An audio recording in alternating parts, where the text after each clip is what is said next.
Good morning and welcome into the Pacers Podcast Show. I'm Kyle Newman, your host. And I'm Rhett Hensley, your co-host. The Pacers Show is here, so cheer. It's time to talk about the greatest team ever. A championship? No, not yet, but never say never. Like this show, it's a fresh start with new parts. Squad is ready, slow and steady. I can't hear you, Pacers fans. Make some noise. We are back, Rhett. After 2 weeks, and we're not even on time today because our schedules are crazy. We're happy to be able to squeeze in this Pacers show, though, finally. How are you doing this morning? Boy, I wish I could have slept a little longer. Yeah. Well, you're an hour behind, so don't even talk to me. Oh, yeah, but how are you doing, Kyle? Well, I'm doing great. I really am. I'm ready to talk Pacers basketball again. It's been a couple weeks, but this is how it's going to go with our schedules now. Some week we might not be able to get the shows in. We may. It's just going to depend on the schedule, but we may. We're coming a day late. That's right. We're actually coming 2 days late. So but we're able to get it in, and that's the key for the 23rd Pacers podcast show. A nice 23, Rhett. That's Something out like 23. Yeah, like Michael Jordan. That's right. Yeah. Wow. Put that one together, didn't you? For all you out there who don't understand Rhett and his modern talk, that's retro Michael Jordan right there for you. And we'll get into it, though. Today we're going to talk about Jordan Hill's arrest, the D-League team purchase, Chris Copeland trade, Glen Robinson III signing, and Rakeem Christmas trade. And Rhett, a little off topic here, but when I was working at Dick's last night, I had about 15 kids that came in to the footwear. Now, I was working in golf, and I got called back to footwear to help relieve this poor guy working in footwear. It was a big group of, I don't know if adopted kids or an orphanage or whatever it was, but they ranged from like 8 years old to probably 16, and they all were coming back there, and they were able to pick whatever they wanted to get, and of course all of them are wanting the basketball shoes, and we keep getting these requests for the new Kevin Durant's, and we don't have them in store for kids or adults, but we're supposed to be getting some. We also don't have the new Kyrie Irvings, but we have everything of those online. But they're wanting those. They're wanting some, some Jordans, but mainly they're like LeBron James. You got the LeBron James, so we're taking them all over to all these shoes, and they're all going to get basketball shoes. Some of them wanted to order some of the Kevin Durant's online, and I kid you not, that bill was $1,500. They all bought LeBron's. They all bought LeBron's shoes and some Hyper Dunks, some just basketball shoes that Dick sells. And the bill ended up being $1,500 when they checked out. That's insane. Just on shoes. Absolutely insane. But I found that crazy. It's like these shoes, man, and They just know I got to go to school tomorrow. I got to be fresh. I got to be repping some LeBron James. I gotta have some Kevin Durant's, and so I thought that was crazy. I don't even really like the new Kevin Durant's and the LeBrons either. Now the Kobe Bryant new line of shoes, those are sick. Nice. And again, we're getting these requests. I hope that we start getting these in the store at Dick's because we have everything online, but they'll be hot sells for sure. Well, let's get into this first segment, Rhett, and talk about a guy who is not off to a great start. There was a lot of hopes here early on for this season. This is going to be a center who comes in here and really makes a difference, and we were so excited about this, and he's made a mistake already. Jordan Hill, it's a big one, signed for a 1-year contract, was arrested for reckless driving a week ago. He was clocked going 107 miles per hour in Atlanta, Georgia, in a 65-mile-per-hour zone.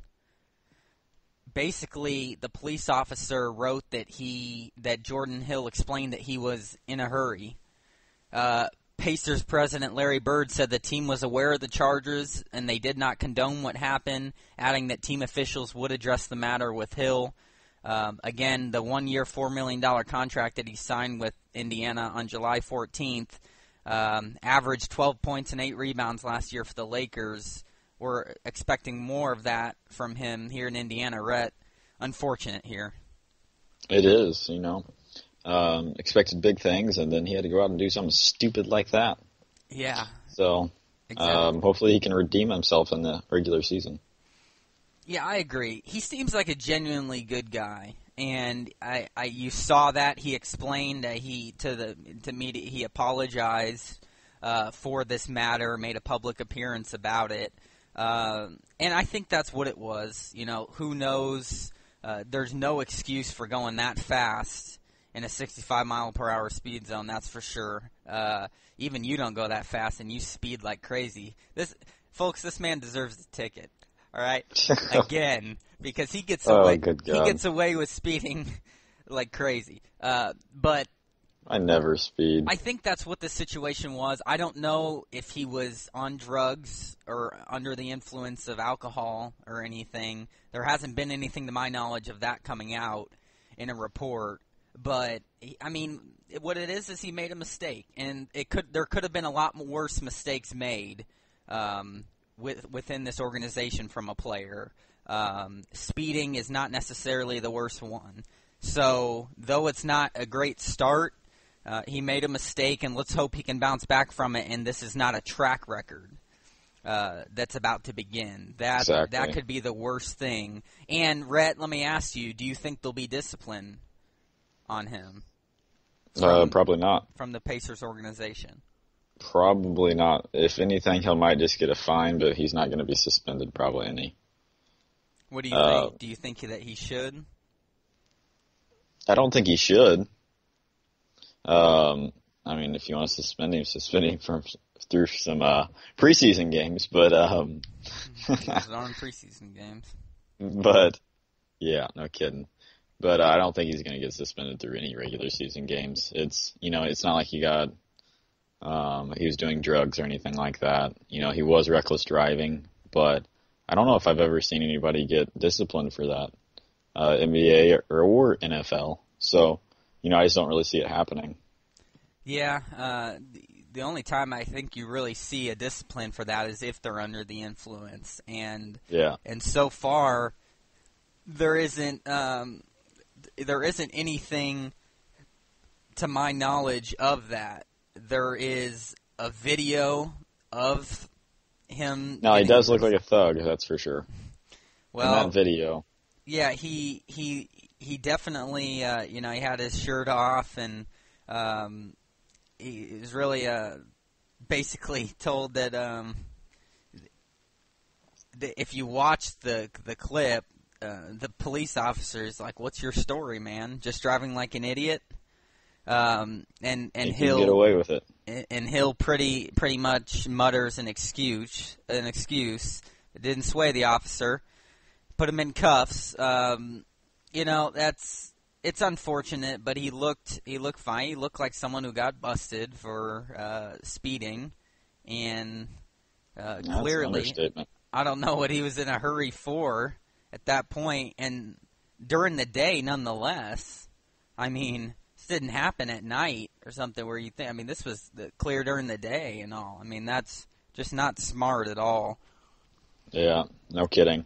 It's just not smart, unfortunate, and we better not see any of that during the regular season. That's for sure. The only bus for speeding I want to see is on the court, dominating. Wow, that was a good one, Kyle. Thank you, Ray. Open until 9. It's appreciated. Yeah, it's incredible though that these players continue to make these big mistakes in the off season. And you know what? Right? It's interesting. We don't see this a lot in the NBA compared to the NFL. The off season troubles are a lot fewer in the NBA. And Yeah, exactly. And that would make for an interesting segment to talk about why that is. There's been debates on some of the great talk shows on ESPN and stuff where I've heard segments where they talk about, why is it that it's the NFL that has so many problems and not these other professional sports? NBA is classy and not trashy. Well, there was a time where they weren't. And they all go on their spurts, probably. Yeah, it's just unfortunate timing, I guess, for the NFL. Maybe the rules are stricter in the NBA. The policies are more clear. I don't know what it is, but it would be interesting to talk about that on a segment, maybe to going forward to see what we can find out about that. But the bottom line is, Rhett, I want to ask you, do you think that this starts a chain of problems with Jordan Hill before they even start with the Pacers or not? Or do you think that this will be put behind and he'll come to play like we brought him in for? I think that he's going to come in and play. I don't think it's going to start any problems. He will be in Indianapolis, in Nap Town. So there's not going to be too much to do. I'll tell you that right now. He wasn't in Indiana when he even got arrested. So, I think it's just an off-season thing. So we'll see. I expect him to come in and play. But, as a starter, who knows how long that will be. Yes. Well, I agree with you. I'm gonna say that this is going to be something that was a mistake. I think he'll come in and he'll be prepared and ready to play, and he'll be the Jordan Hill that the Pacers brought in. I don't expect any problems. I don't even know if he's had a track record of problems in the past. Do you, Rhett? That'd be something to look up here. If Jordan Hill has had a history of arrests or anything, because to my knowledge he hasn't. Do you know if he's had issues in the past? I do not. Yeah, I'd like to find that out here as we're finishing up this segment. But again, the Larry Bird, the latest was just 6 days ago, his statement on the thing, and he said that after he said we'll address this with Jordan, he said this is a major concern of safety, not just for Jordan but for others. It's unclear at this point if Hill will be in any trouble with the league for the incident, but we will update the story once more details are known. So there's no details that are known yet about it, but there is a chance that he will face discipline. I think it sounds like it's going to depend on what the NBA's policy is on reckless driving alone. Yeah. I haven't seen anything. I think it's more of the under the influence type thing, but does he deserve to get, like a game suspension or something like that? Probably. Yeah, but it would send the right message. Yeah, I think it would send the right message, but I don't think it's actually going to happen. Well, as I tried to find something on if there is a past record of him, 2 years ago, Jordan Hill was charged with a third-degree felony assault. An altercation with his girlfriend when he was with the Lakers at his Houston area home, but the victim did not report the incident until later on. But he was accused of choking his girlfriend, his Florida girlfriend, during a fight about their romantic future. I don't know if anything. What came of this if he was charged, but this concerns me a little, Rhett, that he does have a history. I mean, even just one more previous incident to me is a history. Yeah, I think that I think Larry Bird's he's under the knowledge of this. Larry Bird's a smart guy. If there is any problems that arise during the regular season, I can bet you right now that he'll be out. He'll be out quick. Yes. Or he'll be sitting on the bench, farther than Shane Whittington. Yeah, and that's very true. My guess is is he got off and might have just had to pay a fine because the sentence was 2 to 10 years in prison and a $10,000 fine, and he clearly is not in prison, so it looks like... Oh, you got a slap on the wrist, don't you think? Yeah, so it looks like he got off. I don't know if he ended up doing any jail time, but basically, I don't know. It's not good, regardless. That this shows that he has a history, and it's not, and it's something that Rhett concerns me a little bit for the Pacers going forward. It's worth mentioning that Indianapolis is not necessarily your crime-free city. Exactly. Where no problems are going to arise. I mean, it has its opportunities. Let's put it that way, for mistakes to be made if you decide to make them, like any of these other bigger cities. And let's hope that Jordan Hill does not get into that, because I'll tell you right now, with a 1-year contract, he's gone if there's more history. Exactly. And that's why you got to credit Larry Bird for his intuition with signing him, knowing, okay, he probably, like you said, had an idea of his history, so he's going to be monitoring it, and he signed him to a 1-year contract. So if there's problems, really no harm, no foul. Exactly. It's something that Larry Bird has, the great IQ as a great GM, but I don't think that we're going to see anything arise throughout the rest of the season. Well, at least we better not. Exactly, we better not. Don't disgrace that. Don't disgrace the Pacers name and logo.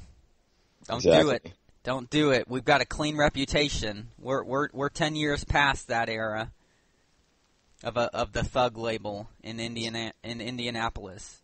Exactly. So let's not take the wrong turn. That's certainly what we're not looking for with a new change in direction and new players. A rebuild is not a relapse. That's not what we're looking for here in Indiana. So, Rhett, let's move on to the next segment here that is a little bit exciting. This is something different and something that is long overdue. How about the Indiana Pacers purchasing the last independent D-League team, the Fort Wayne Mad Ants? What a great team name, too. I love that. I don't. But yeah, they were the last team that was independent. They were not owned by an NBA team, and they were without a single affiliation deal. But now they are with the Indiana Pacers, Rhett. What do you think about this? Well, I think it's good that they got their own D-League team. But, actually there's no but. It's great. Yes. What am I talking about? The only unfortunate thing is the Indiana Pacers have never really focused solely on sending people down, developing them, and bringing them back. So that's the only main part that I've seen for that. But I have a question, Kyle. What's that? Do you think that they're going to show or send the first and second round draft pick down to the Mad Ants? It depends. I think it depends on how the rest of this summer goes. I don't see them sending them down before the preseason games. I think they will see how they are getting some minutes in the preseason, but it's a very realistic possibility. Because, let's face it, that's what the D-League's for, and it helps develop this play. Much like the minor league in every single professional sport, when you send them down, they get that experience, and then when they're ready, they come up. But I got to tell you, Rhett, I see these guys being ready. I know, I see them being ready too. I don't know. It wouldn't surprise me. Let's put it this way: it wouldn't surprise me either way. If they get sent down, I don't think it's a very long. I don't think that it's a, what word am I looking for? a slash against their name, like disrespectful to send them down. I don't think that's what it would be. I think it would be to develop them. Frank Vogel's been a coach that, he's not been known to start rookies or play rookies very often. Exactly. So, So it's not, by sending them down, you keep them fresh. They get to play. And yeah, it's more of a thing to, help them transition. And Frank Vogel, he sees that. But I also think that Frank Vogel's going to make a smart decision and, bring Miles Turner directly up. Miles Turner, I think that he's going to impact the Indiana Pacers right off the bat. And I also think for Joe Young. So, it's going to be very interesting. I'm really excited for that season. But, the question is that I had, are they going to send him down to the Mad Ants? Exactly. And will they need Miles Turner, depending on, what happens here I think they will. With Jordan Hill? And if he gets suspended or not, if there's more problems, which we hope not. I mean, it may be a possibility. Now, the interesting thing was Fort Wayne had 13 affiliates. The Pacers were one of them. And according to D-League Digest, how exactly things will work for the next season for the other 11 teams, because the Raptors have their own D-League franchise now. They were one of them with the Pacers. What's going to happen with them? But the ideal thing is that in a few years, every NBA team will have a one-to-one relationship with the D-League team, but 11 others don't. So that'll be interesting next year. That's a lot of affiliates for one city. That's a little surprising to me. But you mentioned this, Red, of Coach Vogel not playing rookies often, but here's what I have found out on a little research just regarding the D-League here. Indiana's not been particularly invested in the minor league system. Exactly. The team has sent a small number of young players, Shane Whittington, Miles Plumlee, Solomon Hill, to Fort Wayne on assignment, but it's never called anybody up. We're talking about in their history, so this, could this change things? Like that would make me think, okay, now this article thinks that this is a good time for the Pacers to do things differently. Without David West and Roy Hibbert, they're going to need their young players to develop as quickly as possible. You can expect Miles Turner, Rakeem Christmas, Glen Robinson III, and Joe Young to spend time with the Mad Ants. That is what James Herbert, an NBA writer, has to say from CBSSports.com, what I was reading here. Thinks that all four of these young players will see time with the Mad Ants. I did not know that we've never sent someone back up, Rhett, after they've been sent down. That makes me believe that things will change with that, at least, because I mean, if we sent Miles Turner and Joe Young down, they're going to be sent back up. They've proven, I think, already early that the summer league that they have the talent. The Pacers wouldn't have drafted them that high. So I don't think that sending them down means, you're demoted and you're never coming back.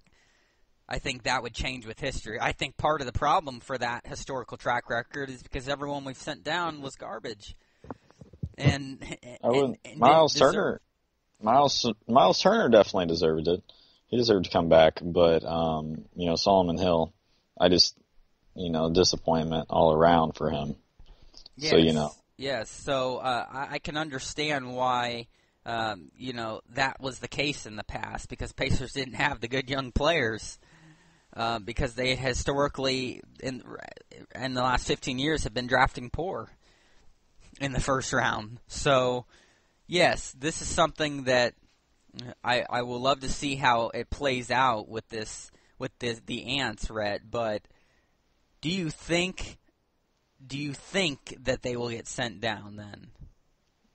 I don't think they will. I don't think the 2 draft picks will. I think Rakeem Christmas and Glen Robinson III might, but probably will. But, I do not see the draft picks for this year get sent down. They're ready. Yeah, well, I don't know. It will be so neat to see how it plays wouldn't out. surprise me, but I don't think they should. Right. But also, I'm not a coach, so.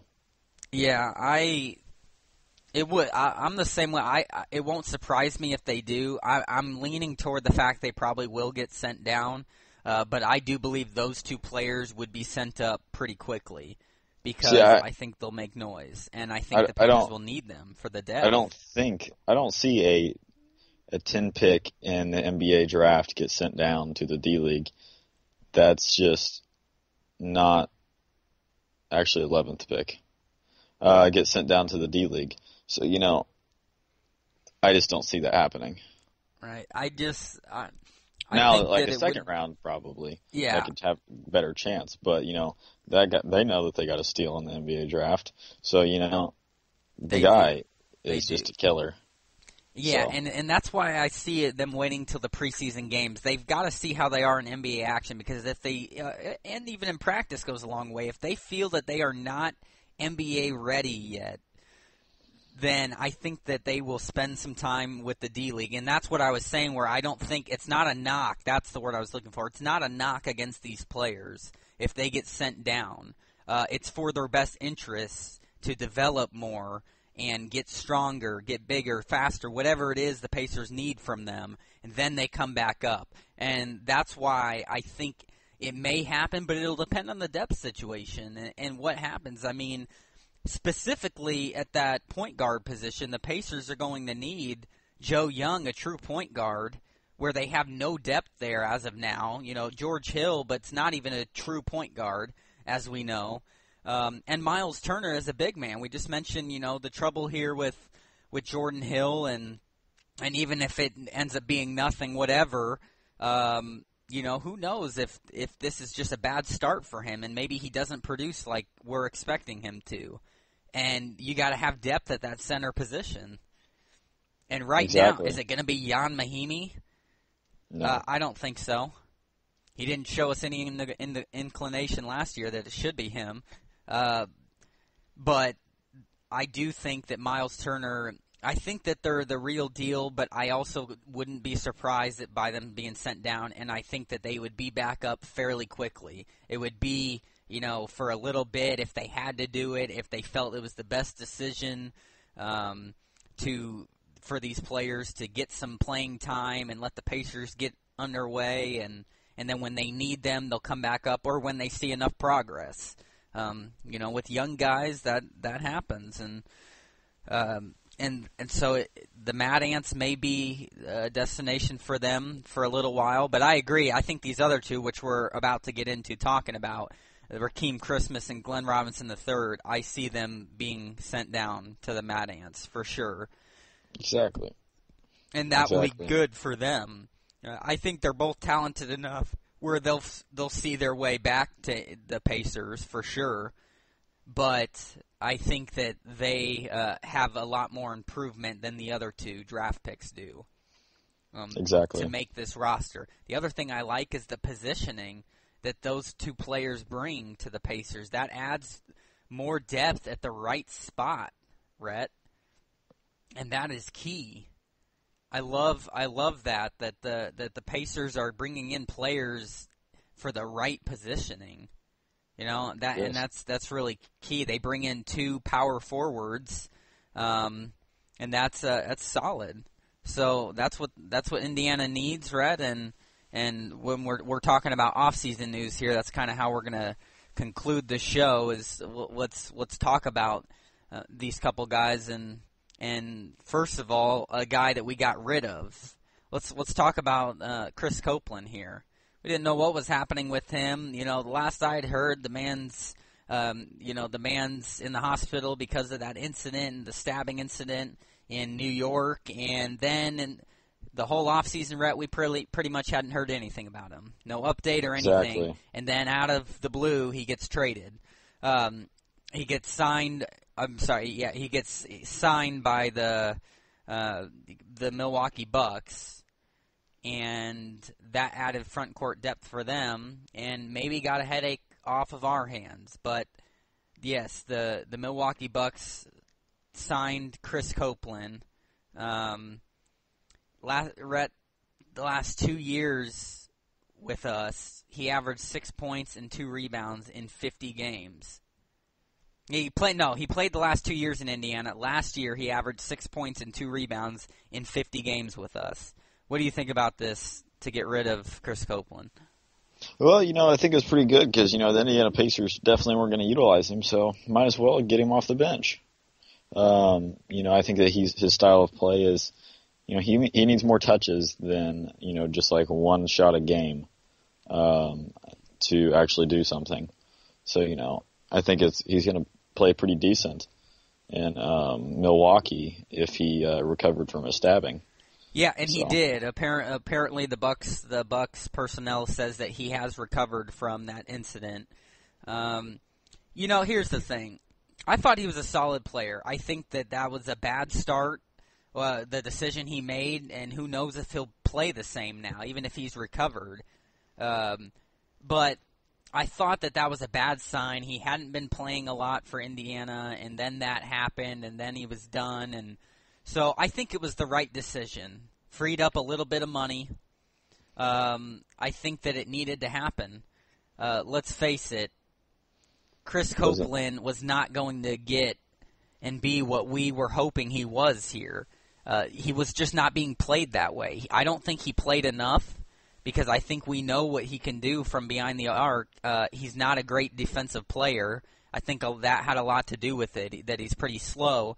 But he can shoot lights out when he's on, and I don't know, right? Do you think he didn't get enough opportunity for Indiana? I don't think he got enough opportunity. That's for sure. It's really Frank Vogel just didn't seem going in our defensive setting because he's not good at defense. No. So and we talked countless times about him.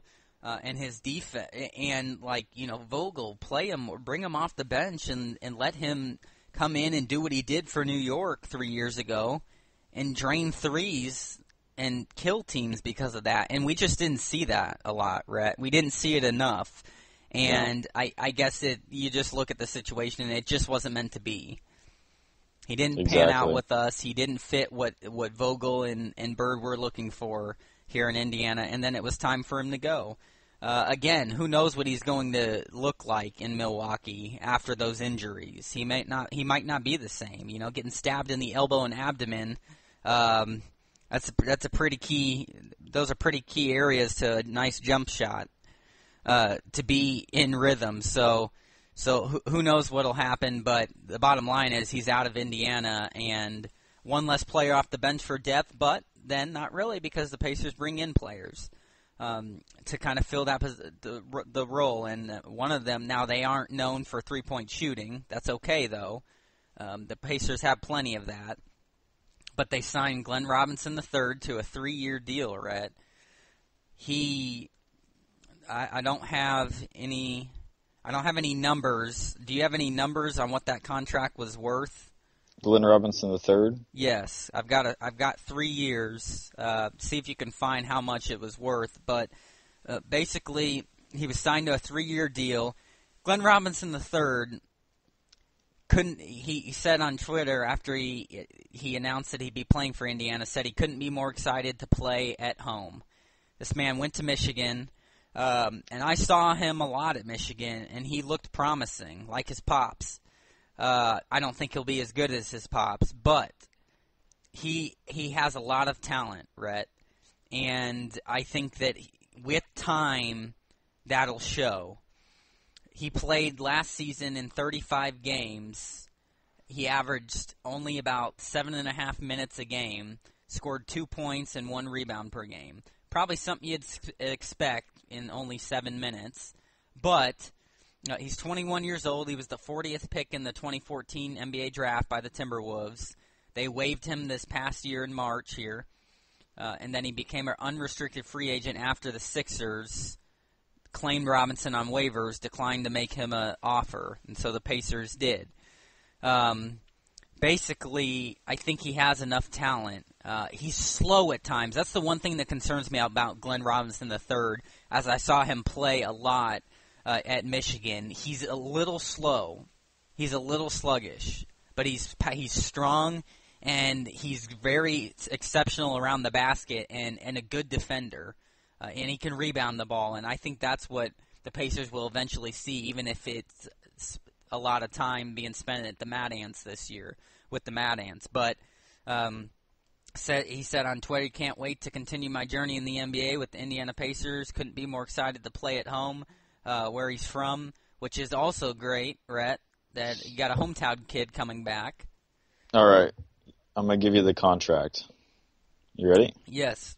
All right. 3-year deal, $3,241,000 contract. So he's getting a little bit over $1 million a year. Wow. So, it's not too bad. No. So, risk $1 million a year. Take a chance. Take a shot. I like that. I like that the Pacers are doing that. What do you think about this guy, right? What do you think? What do you think the Pacers can expect from him, and what his season will look like this year? Oh, well, they can expect him to be down in the D League. Mm-hmm. I think that he has good chances of, bringing his way back up. But he's not the quickest guy. So, like you said, but he can add some great depth to the Indiana Pacers. He's good down low, so. But I just don't see him playing this year that much, at least. Okay. Very respectable. Yeah, he was actually born in Gary, Indiana. So he is back in his home state. Basically, what I'm trying to figure out if he said back at home. He went to Lake Central High School in St. John, Indiana. So he is back home, and I think that will help. I hope that he does pan out, but he's still young. He was only a sophomore, finished up only 2 years in college when he declared for the NBA draft, and I think because of that, he still has more developing. I remember watching him, and I remember saying, I don't think this was the best decision to declare for the draft yet. I didn't see him as NBA ready, and I think that will. I think it's shown so far, and I think it'll show more this year when the Pacers send him down to the D League, and he's got to develop and prove himself. I think that's what it's going to be, but nonetheless, I think he will be a good pickup for Indiana. And Rhett, another guy that the Pacers picked up, a guy named Rakeem Christmas. The Cavs sent him to the Pacers for a future draft pick. Rakeem Christmas is an interesting player. I watched a lot of him at Syracuse, and I think he's much like Glen Robinson III. He has a lot of promise, but needs to develop more. Basically, the Cavs traded him for a second-round pick in 2019, Rhett, that we'll give up for that. So let's hope that pans out. Trading a draft pick is always a big commitment as well for a player. But at Syracuse, his senior year, he averaged 17.5 points and 9 rebounds. And he was the number 36 pick last year. This past year at the Cavs, he in summer league games for Cleveland and Las Vegas, he played in 4 games. He averaged 8 points and 4.5 rebounds in almost 21 minutes. Rhett, what do you expect from Rakeem Christmas, and what do you think about this signing? I think it was a good. First off, they traded it for a second-round draft pick, so it's kind of like a swap for next year. That's what it basically was. Rakeem Christmas was a second-round draft pick, so I don't mind it. I don't mind it. Power forward. What if he developed and became pretty good? The Indiana Pacers really need, a power forward and centers right now. That's where they're lacking. So, why not take a chance? Why not take a chance? Do you think that he will pan out? Not this year. I think he's going to get sent down to the D League, and he's going to develop his game, and he's got a pretty good chance. From watching his highlights, the guy was pretty decent. So So you don't think that Glen Robinson III or Rakeem Christmas will see time in an Indiana Pacers uniform this year? Preseason, I think they will, but not any other time. Okay, interesting. I'm going to agree with you. I think that will be the same case, and then next year we'll see what happens. And because of their contract, I think it'll end up working out. What do you have the numbers on? He does not have a contract that has been let out for him. Okay. Yet. So that'll make a difference for him. Like we said, Glen Robinson the third is 3 years. So if year one doesn't work out, we've got him next year. And see how he's developed in the D League. So I'll be curious. Okay, I got it. It was on Bleacher Report. I couldn't find it, but now I did. All right, 4-year deal, $4.5 million contract. So again, just over $1 million a year. So he's with the Indiana Pacers for quite some time. I'm guessing that the 4-year deal, it's 2 years guaranteed, and then 2-year option by the team. Yeah, probably. So $2 million the Pacers are out for 2 players that they're taking a chance on. I think that's pretty solid money management, Rhett. And knowing that they'll be back next year is seeing if how they develop in the D League this year. I think that's a solid position to be in for both these players and the Pacers. Yeah, exactly. Basically, the thing is, he's 6'9", so yes, adds great depth at the power forward position. And I think Larry Bird, again, saw something in these players and adding depth, and so did Frank Vogel, and that'll be great. And they're good defenders, so that's also a key, I think, in their minds, Rhett. I think that's important. Yes, defense is key for the Indiana Pacers. So identity. Yeah, it's Pacers bread and butter. So that's what type of coach Frank Vogel is. So we'll see. Absolutely. Now, as we're talking here about the off-season news, Rhett, this is something that was just announced that I saw yesterday, and this is exciting stuff. How about the man who broke his leg with Team USA is now going to be back in that uniform practicing, and that is Paul George. He's going to attend the Team USA minicamp. We are a year removed from him breaking his leg, and he's already recovered that fully, Rhett, and he'll see his name and number back in a USA uniform, red, white, and blue. What do you think about this with Paul George? Well, I think it's pretty sweet. It does make me a little nervous, a little weary. I had some bad blood last year on my birthday, so it's kind of unfortunate, I think. But it's good for him to get over his fear. That's for sure. Put on that jersey where you got wheeled off the floor, got carried off, and come back out and be able to do it all again. Exactly. Just not break your leg. And you know what it shows? That the NBA in this country, the Team USA basketball, believes that Paul George will be back and look like the old Paul George.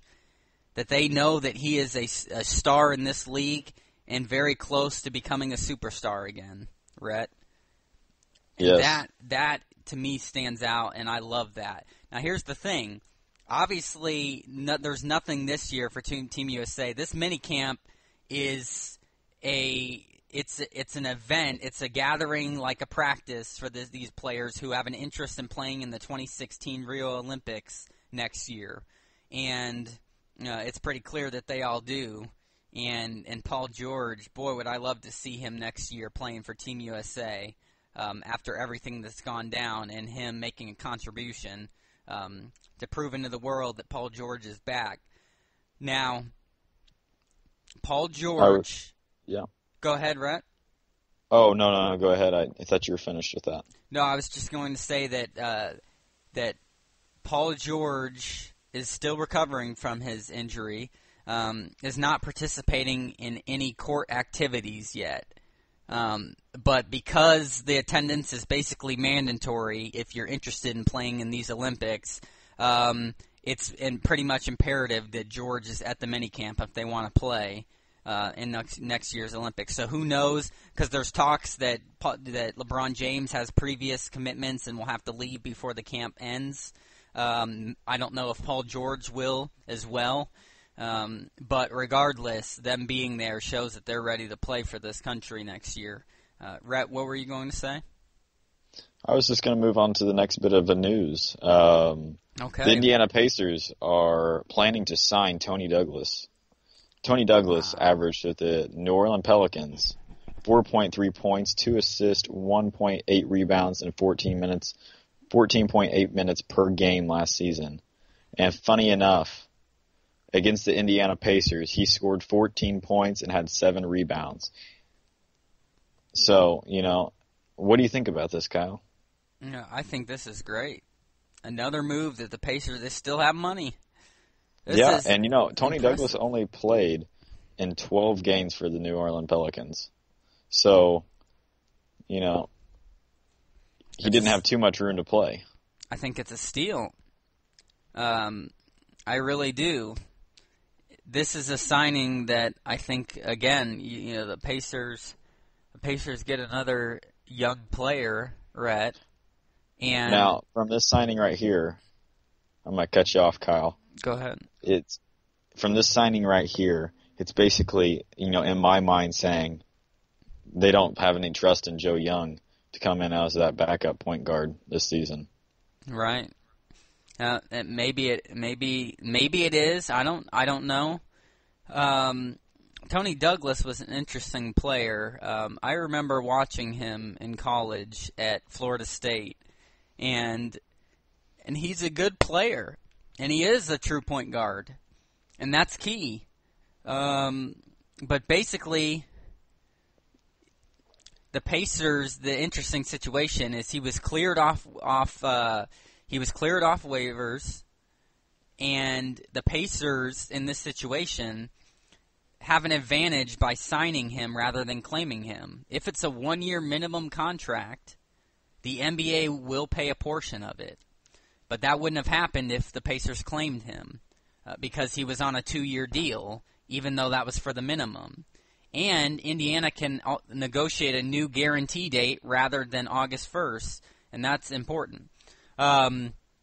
So basically, the Pacers have 15 players with guaranteed salaries, and their 4 lowest paid players, Shane Winnington, Joseph Young, Rakeem Christmas, and Glen Robinson III, signed this offseason.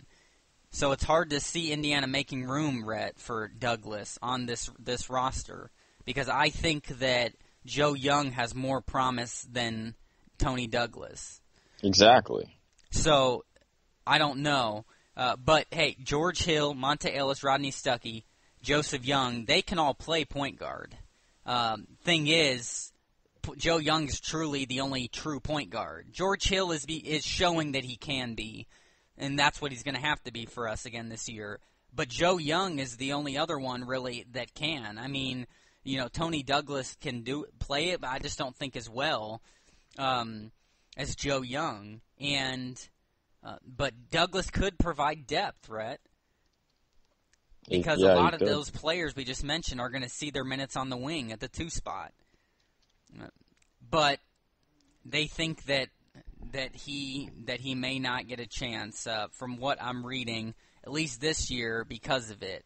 But he is a 6-year veteran.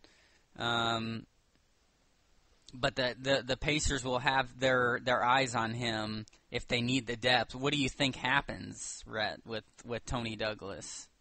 Well, I think that they're from my understanding, if they bring Tony Douglas on, they're going to have to send somebody down to the D League to make room for Tony Douglas. Am I right?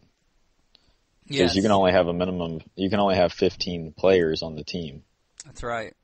So I think that I will be very disappointed if they send Joe Young down and to bring up Tony Douglas. I think that, Joe Young has a lot more talent than Tony Douglas.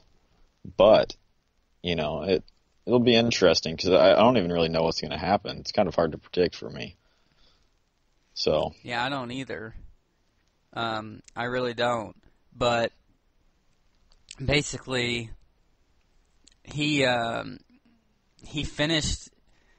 He was a solid player in high school and college, phenomenal. But in his NBA career, he's played for the Knicks, the Rockets, the Kings, the Warriors, the Heat, then the Chinese Basketball Association, then the Pelicans. That track record, Rhett, kind of says not going to pan out in the NBA. Yeah. When you play for 6 teams in 6 years, that is not a great sign. So I don't think Joe Young has anything to be worried about. Yeah. Or any of these other players. I'd like for it to pan out. I mean, he has the talent, but he just. I don't think he has enough talent to become a starter in the NBA. I think maybe he has enough talent. They don't expect that. I think that he's not even. Yeah, he'll be lucky to play. Yeah, he has enough talent. I think if he works hard enough and he proves it, to maybe be a backup, to come off the bench. But he's still even a long ways from that. So you expect him to be in the D League, Rhett? No, I don't. I think he's going to sit on the bench. I think that they're going to send somebody else down. So he just won't even be on that 15-man roster. No, he will. I think he's just going to sit on the bench and he'll be like a backup to the backup. Kind of like Donald Sloan was, because Donald Sloan is not a part of the Indiana Pacers anymore either. So. Yeah, Donald Sloan. Talk about that. We were talking about that a week ago when we weren't able to do the show. What happened with Donald Sloan, Rhett? Yeah, and I find it very frustrating. I was a big Donald Sloan fan, and it was kind of a slap in the face. What happened? Tell everyone.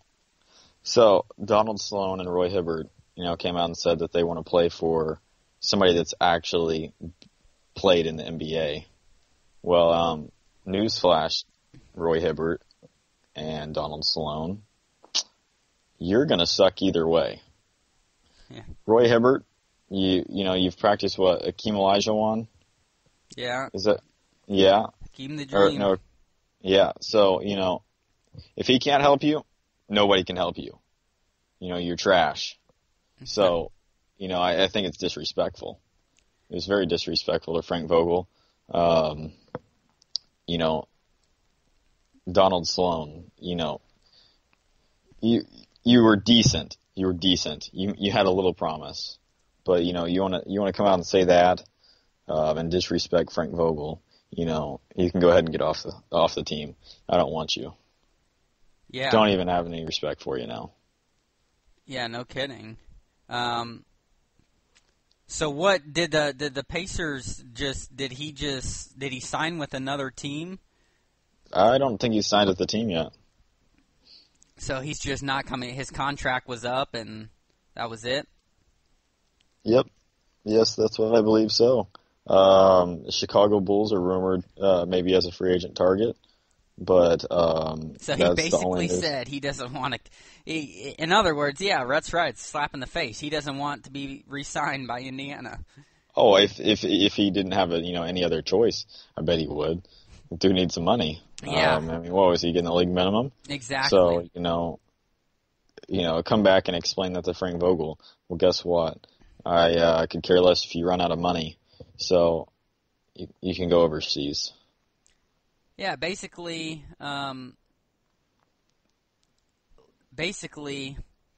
he said some things weren't happening the way they should have with who I was represented by the last few years. So I just figured now's a good time as any to make the switch. He made agent switches. Maybe it was his agent who convinced him, nah, don't stay in Indiana. But with his second season as the Pacers' third point guard, he logged almost 21 minutes, and he averaged 7 points per game, 3 assists, and almost 3 rebounds. Pretty solid numbers.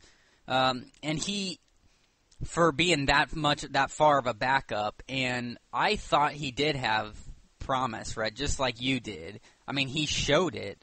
On opening night, he produced his first career double-double. And then he stepped up with a career-best 31 points against the Wizards and 29 to lead a big road win against the Mavericks. But that's what I think this was mainly, Rhett. Let's stop taking a shot at the Indiana Pacers, Donald Sloan, and let's just say that you were unhappy being the third-string backup at point guard. That's what it is. He wants to be the backup. He wants to be the next man in line, and he even said that. He said that he made his intentions known that he would prefer to log more minutes as a backup. And as an unrestricted free agent, that desire stands, he said. He says, I want to go in like I was C.J. Watson last year. Referencing how the Pacers designated backup point guard for the past 2 seasons, C.J. Watson. I feel comfortable with my ability to play, and I feel comfortable with what I showed last year. I feel more comfortable going into free agency than where I was before the switch. I'm looking for the best deal, the best opportunity to show my play. He said, I would love to come back to Indiana. I think me knowing the situation, me knowing the staff top to bottom and core players already and being familiar with everything, I'd love to come back. Again, with my last agent, I think there was a little miscommunication between us and the Pacers. Red, I don't know about what's going to happen with him, what's going on, but this was a while ago. Like this, I'd like to get a latest on the Donald Sloan situation because this article on him and what he said was all the way back on June. The little 21st. third stringer that could. The little third stringer that could.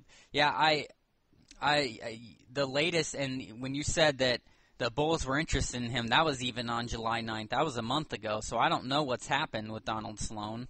I haven't been able to find out the exact latest on him. All we know is that when he said words like that, taking a shot at Indiana, one that makes me glad that Roy Hibbert's gone, even more. I don't know why Roy Hibbert would say something like that after the Pacers gave everything to him. Vogel had trust in him every time, so Yeah, and he's saying that an NBA contender, and he's going to the Lakers, who were one of the worst teams in the league last year. That's just a joke, Roy Hibbert. But it just makes everyone in Indiana glad, and shows that they made the right decision. After all, you knew that there was something wrong with the investment of him in the team and vice versa, Rhett. The chemistry clearly wasn't there. He wasn't happy. Words like that show it. And neither was anyone else or the fans because he wasn't getting it done. Exactly. So that's that, and I guess the only bit of the last offseason news that we have to wrap the show up with, Red, is the Hickory jerseys. The Hickory jerseys are up for sale. Hickory.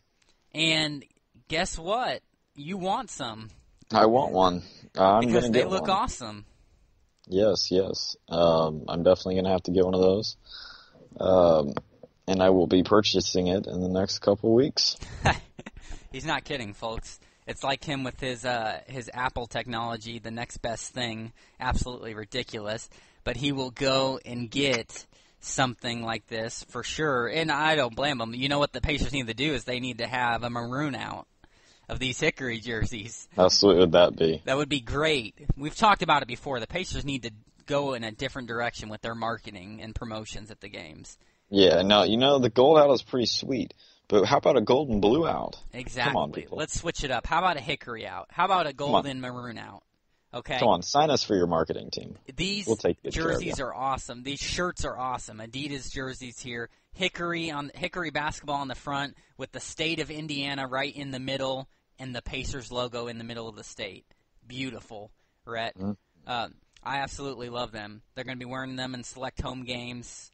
And Red, it's going to be exciting, and I would love one. So let's hope they slash that price in half, and get us we get us a nice Hickory jersey, or maybe if they sell them at the game, they're now on sale at Bankers Life Fieldhouse. This was yesterday, so they're officially on sale at the Fieldhouse.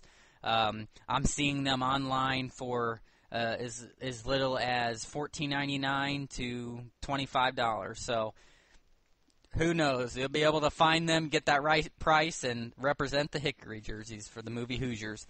Rhett, Oh, yeah. just like that, the hour's up. Wow. I know. Time flies when you're talking sports and talking Pacers, and we love that. That makes for a full show. To recap what we talked about on the show, Jordan Hill's arrest, D-League team purchase, off-season news, including Chris Copeland trade, Glen Robinson the third signing, Rakeem Christmas trade, and the new Hickory jerseys being on sale, as well as Paul George going to the Team USA minicamp in preparation for the Rio 2016 Summer Olympics next year. That is all that we have for today. Thank you for tuning into our show. Feel free to leave any comments. Tweet and retweet the show at Kyle M. Newman, at Rhett Hensley, and at Indiana Pacers Talk. We will be back at it, hopefully, next Wednesday by 8 Eastern Time, but there's no guarantee, folks. Just stay tuned. I'm Kyle Newman. And I'm Rhett Hensley. You have a great rest of the day. And go Pacers. Go Sports and Pacers.